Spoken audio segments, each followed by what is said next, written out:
Welcome to Low-Carb Movie Plots. I'm Kazurk, and today we're covering Cyborg.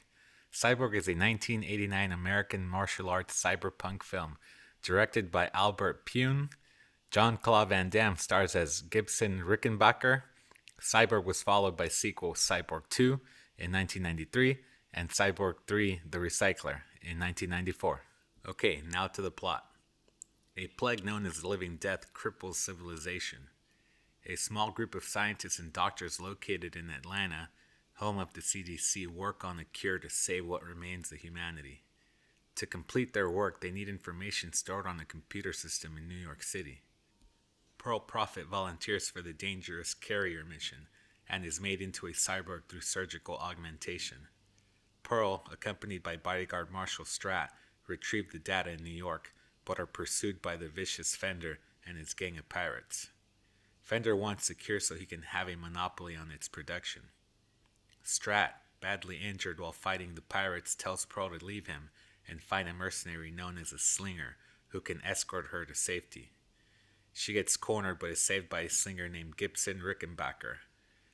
After she explains her situation, they are overrun by Fender's gang and Gibson is knocked out by falling debris. Fender demands that she accompany him to Atlanta or die. Fender's gang slaughters a family and steals their boat. They head south for Atlanta via the intercoastal waterway with their captive Pearl. Gibson, who had been tracking the pirates, arrives at the scene of the slaughter later that night. A shadowy figure attacks him, but he disables her. She turns out to be Natty Simmons, a young woman who mistook him for a pirate. Natty, whose family was wiped out by the plague, joins Gibbons. Gibbons is less concerned with the cure for the plague than with killing Fender. Gibbons and Natty trek southward through the wastelands, where bandits ambush him. Concerned for Natty, Gibbons unsuccessfully attempts to convince her to stay away.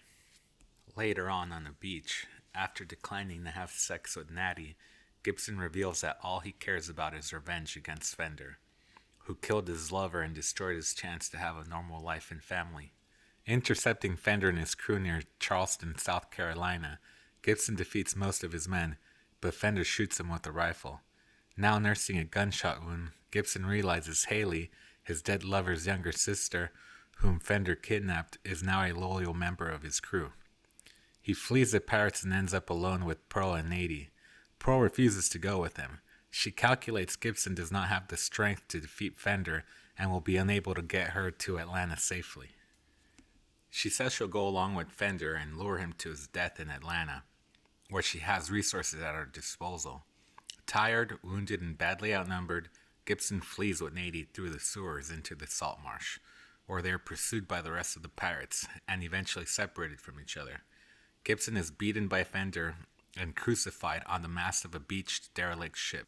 Haley lingers at the scene but leaves with Fender. Gibson spends the night on the cross.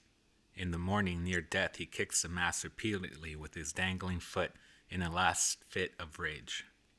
The mast snaps, sending him crashing to the ground, his arms still tied and nailed to the cross. Finally, Natty appears out of the marsh to free him. Gibson and Natty intercept Fender once again in Atlanta, this time better prepared. Fender's gang is taken down one by one until he and Gibson face off. During their fight, Natty rushes Fender with a knife, but he stabs and kills her. Gibson, in turn, stabs Fender in the chest, thinking him dead. Gibson embraces Haley, who, during the battle, turned decisively against Fender. However, Fender gets back up, and they continue to battle in a nearby shed, where Gibson finally kills Fender, impaling him on a meat hook.